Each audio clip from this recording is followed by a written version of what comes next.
Yo l'ami, bienvenue pour une nouvelle vidéo où on va parler d'un problème qui est très récurrent chez les mecs qui se lancent dans le processus de la séduction. C'est qu'ils abordent des filles, ils réussissent à avoir des conversations fort sympathiques, ma foi, et ils ne revoient pas ces filles. Et parfois, ils n'ont même pas de réponse au numéro qu'elle leur a donné. Et pourtant, c'est le bon numéro, hein, mais il n'y a pas de réponse, ou alors il y a une réponse sur 2-3 messages, ou pendant 2-3 jours, et puis après, ça ne répond pas, et tu ne revois pas les filles que tu abordes. Excuse-moi, elles sont super originales tes lunettes. Ah, c'est gentil, merci. Genre, on n'en voit pas souvent. Moi, tu sais que j'ai essayé d'aller acheter des lunettes et j'ai galéré. Enfin, il y a toujours les mêmes formes de lunettes. Ouais. Ça, j'ai pas trouvé. Voilà. Ok, bah, C'est plutôt pas mal. J'ai acheté à Lyon, parce que j'habite à Lyon, Ouais. dans une petite boutique. Ah, ok, j'y suis allé à Lyon il y a 2 semaines, mi-août. Très mauvaise expérience. Ah ouais? Ouais. Pourquoi? Parce que j'ai claqué la porte de l'appart de mon frère Ouais. et j'avais pas pris les clés. Du coup, j'ai payé le. J'aurais pu partir à New York avec le même argent, tu vois. Mais je suis allé à Lyon. Mais ça va, c'était pas mal. J'ai mangé des cookies. Je sais plus où, je pourrais plus te dire le nom. Voilà, c'est tout. Fin de l'histoire, du coup, je peux pas te dire le nom. Je connais pas trop après, je sais pas trop. Donc, Tu habites à Lyon depuis longtemps? Oui, oui, depuis très très longtemps. Ah, t'es lyonnaise, quoi. Non, pour le coup, je suis née à Paris. Ouais. Et je déménageais quand j'étais petite. Et pourquoi ce choix d'aller à Lyon? Je sais pas, c'est ma mère qui est née là. Enfin, qui est née à Lyon, pardon. Ah oui, mais t'es née à Paris et t'as déménagé. Ah, quand t'étais petite, t'as dit? Ouais. Ok. Bah, enchanté de faire ta connaissance. Moi aussi. J'habite à Paris. T'es rentré pourquoi à Paris? Là, du coup, moi, c'est mon père qui habite à Paris. Du coup, je me suis rendue, lui, de rentrer visite par moi. Ah, ok, je trouve que t'as un certain charme. Ouais, Avec je pense que tes cheveux et tes lunettes. merci. Tu t'appelles? Ouais. Ok, Et toi? Michael. Enchanté. Ça, j'ai jamais entendu. Ah, tu serres la main comme une bourgeoise. Genre. Ouais, j'ai pas fait attention. Ouais, non, mais t'inquiète, je comprends, il y a des bactéries et tout. Et attends, est-ce que j'aurais pas un petit. Moi, j'ai tout gel. Regarde, j'en ai. Ah, moi, Tu veux sentir? Tu en veux? Ouais, je veux. Regarde, le mien, il sent bon. Regarde. T'as vu, c'est pas mal, hein? Je crois que c'est noix de coco. Ouais. Vas-y, carrément. Merci. Tu as une conversation qui dure 5, 10, 15 minutes et tu ne revois pas cette femme et donc tu touches une sorte de plafond de verre qui est assez frustrant et qui arrive à un niveau intermédiaire dans la séduction, qui arrive même à un niveau avancé. On peut tous retomber dans ce truc-là, auquel cas il faut conscientiser ce qu'on est en train de vivre, conscientiser sa manière d'approcher, sa manière d'interagir avec les femmes qu'on aborde, avec les gens en général, conscientiser son mindset. Tout ça, c'est compliqué. En général, il faut se faire accompagner. Mais dans cette vidéo, je vais te délivrer un outil puissant qui va te permettre d'aller au-delà de ce problème. Et cet outil puissant, je ne vais pas plus m'attarder, il s'appelle l'intention. Tu as déjà entendu parler, si tu suis les gars les plus connus en développement personnel, tu as déjà entendu parler des 4 couches de communication. Quelles sont-elles, ces 4 couches? La première, c'est ce que tu dis. Donc, c'est les mots que tu emploies, littéralement. La deuxième, c'est comment tu le dis. C'est-à-dire ton langage corporel, l'intonation de ta voix, c'est ton énergie globale, en fait, hein, les mouvements de tes mains, tes expressions faciales, etc. La troisième, c'est ton intention derrière ces 2 premières couches. Ce que tu dis, comment tu le dis, ton intention, quelle est-elle? Où est-ce que tu veux amener ton interlocuteur? Qu'est-ce que tu veux apporter? Qu'est-ce que tu veux amener sur la table, en fait? Et la dernière couche, c'est ce que ça révèle de toi. Voilà. Ce que ça dit de ton estime globale de toi. Et bien sûr, la dernière couche, elle est beaucoup plus importante, beaucoup plus impactante et donc beaucoup plus compliquée à travailler.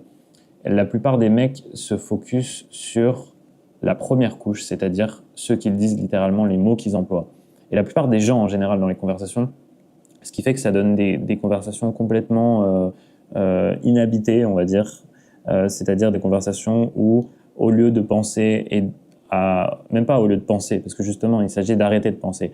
Au lieu de se concentrer sur ce que la personne dit en face et au lieu d'écouter réellement, ce qui va en plus nous donner de la data pour répondre, au lieu de ça, on va se concentrer sur nous, on va mettre le focus sur nous, sur ce qu'on pourrait dire pour avoir l'air intéressant, sur ce qu'on pourrait dire pour faire avancer l'interaction comme on souhaite qu'elle avance.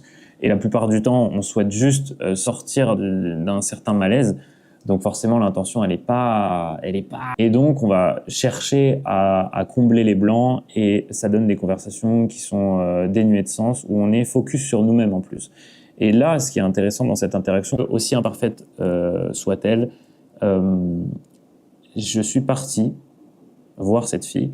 La caméra était à peine allumée. J'ai mis mon micro en vite fait. Je suis parti discuter avec cette fille. Et ma seule intention, je m'en rappelle bien, c'était ma première interaction en plus de la journée. J'étais pas du tout chaud socialement, mais ma seule intention, c'était de réellement connecter avec la personne que j'avais en face de moi. C'était de réellement la comprendre. Le focus n'était pas du tout sur moi. Tu travailles du coup? Non, t'es en études toi encore. Non, pas du tout. J'ai arrêté mes études. Mais là, normalement, dans 2 semaines, Ouais. je pense à un nouveau travail. Tu commences le travail dans 2 semaines? Ouais, un nouveau. Un nouveau?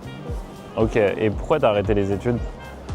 T'étais pas une personne à études? Ouais, pas vraiment. Non. Moi non plus, j'étais pas. J'ai essayé, ouais, je travaille.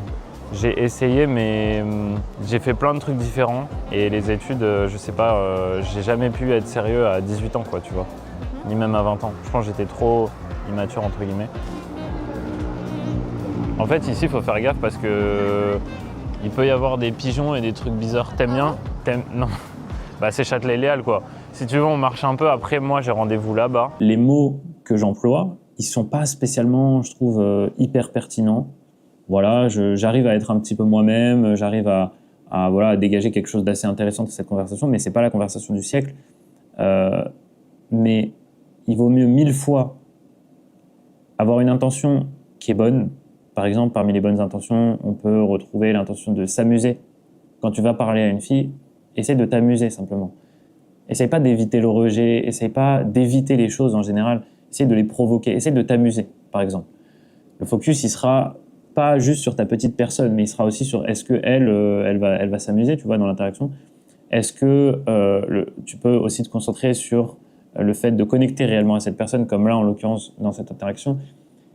Tout ça, ça fait que si tu as une intention qui est aiguisée et que tu y vas vraiment avec précision dans l'interaction, à ce niveau-là, tu ne sauras pas forcément quoi dire et tu ne diras pas forcément les choses les plus intéressantes, mais il vaut mieux 1000 fois ça en disant des banalités plutôt qu'un mec qui va te sortir toute sa science, sa pseudo-science, et où sa seule intention, par exemple, ce sera de combler un vide. Ça partira du coup d'un manque. D'ailleurs, dans ta gestion des dates, pense-y, lorsque tu vas en date, le but c'est pas de dérouler une sorte d'histoire de qui tu es, voilà, comment tu es arrivé là, et d'essayer de par cette histoire-là, de lui montrer que t'en vaut le coup. C'est pas ça. Un date, moi, c'est pas ma vision des choses, et les meilleures dates que j'ai passées dans ma vie, c'est pas des dates qui se sont déroulées de cette manière-là. Ouais, bah ouais. Tu comptais faire quoi, toi, du coup, aujourd'hui? Aujourd'hui, je suis venue il y a 2 jours avec ma soeur manger un donut quand j'en voulais un. Ah, pas mal ça. Et faire les magasins. Hein? Et faire les magasins. Et faire les magasins, ouais. Bah, il y en a plein ici. T'as aussi... Et tu viens souvent, toi, à Paris, du coup, si ton père, il est là. Mais je sors pas trop en plus. Tu sors pas trop? Il est en banlieue ou il est à Paris? Je sais même pas où c'est exactement. Ouais. Ok. Je me posais en voiture et parce que j'ai un pas très souvent. Ok. Et t'es de quelle origine? Moi je suis algérienne. Ok. Et toi? Italienne. D'origine italienne. Ouais. Ouais. Bah tu vois, voilà, tu vois, c'est Châtelet-Léal. Bah écoute, je dois y aller, mais ça me ferait plaisir. Mais t'es à Paris, toi, souvent, du coup? Ou tu remontes tous les combien pour voir ton père? Bah, il y a vraiment de très récurrent. Ouais. J'ai pas forcément non plus de... Je sais pas comment expliquer. J'ai pas vraiment de fréquence en fait. Quand je peux, je viens. Ah oui, c'est pour le voir. Ouais, juste. Ouais. T'es là pour combien de temps ce week-end, toi? Là, ça fait un petit moment, je repars lundi. Ok. J'ai mon train lundi. Et voilà. Ok, on est quel jour aujourd'hui? On est On est vendredi. vendredi, ouais. Ok, bah... Ouais, je sais pas si j'aurai le temps avant lundi pour qu'on se voit. Franchement, je pense pas. Je suis en train d'emménager en ce moment. J'ai pas mal de trucs à faire, ouais. Et là, du coup, aujourd'hui, je suis allé acheter plein de trucs. À la banlieue, du coup, Ouais, c'est où, ça. ça connaît? Ouais. Et non, franchement, sympa. Je suis en train de refaire toute la déco. C'est fatigant, tu vois. T'inquiète, genre vraiment, tu risques rien, t'inquiète. Ouais, non, c'est fatigant. Et qu'est-ce qu'il y a peut-être samedi. À la limite, je serais dispo samedi, hein, si tu veux qu'on aille boire un thé, tu vois. Quand je bois un thé pendant 1 heure, et puis si tu veux Honnêtement, je pense pas. tu penses pas être Pas que je dispo? veux pas un peu. Ouais. C'est que je pense pas. Tu penses pas être dispo? Ouais, parce que du coup, puisque je suis sortie faire les magasins, etc., j'aurais pas le temps de passer du temps avec mon père. Ah ouais, Je ok. suis venue penser à la base, mais Ok. Ouais, bah ouais, je comprends. Bah de toute façon, on peut garder contact, tu viens à Paris de temps en temps. Par contre, ton prénom, franchement, je sais que ça... Oui, oui, bah j'ai jamais entendu ce prénom, mais c'est bien, c'est original. Est-ce que tu te souviens du mien? Michael. C'est Itrema. Vas-y, non, mais je vais respecter, non, t'inquiète. Voilà. Il a l'air... Bah tiens, comme ça, je t'envoie un message et puis... Il a l'air sympa, ton futur job. Et voilà, si tu fais face à ce problème, sache que c'est normal. Le problème de ne pas arriver à revoir les filles que tu abordes, c'est frustrant, je sais. Et parfois, tu n'arrives pas à conscientiser pourquoi, tu n'arrives pas à savoir ce que tu fais de mal. Et c'est pour ça que c'est important, comme je dis, et comme je disais, il me semble, de se faire accompagner. Si tu veux te faire accompagner, obtenir un bilan, on va dire, de ta situation, de où tu en es, de qui tu pourrais être au travers de la séduction. Et si tu veux qu'on fasse ce chemin ensemble, que je t'aide à le faire et à gagner du temps, parce que moi j'ai commencé il y a 7-8 ans maintenant, je t'invite à réserver un appel. Tu as mes dispos dans la bio, ce sera un appel qui sera directement avec moi et on pourra discuter de ta situation de façon précise pendant une demi-heure, 1 heure. Voilà, et si jamais ton profil correspond à mes attentes et vice-versa, eh ben, on pourra travailler ensemble et tu pourras entamer un changement profond chez toi parce que c'est le but de cette chaîne et c'est pour ça que j'ai lancé, que je fais ce métier en fait. Voilà, j'essaye de délivrer à chaque fois un maximum d'informations, mec, donc j'espère que tu en feras bon usage. Prends soin de toi et peace.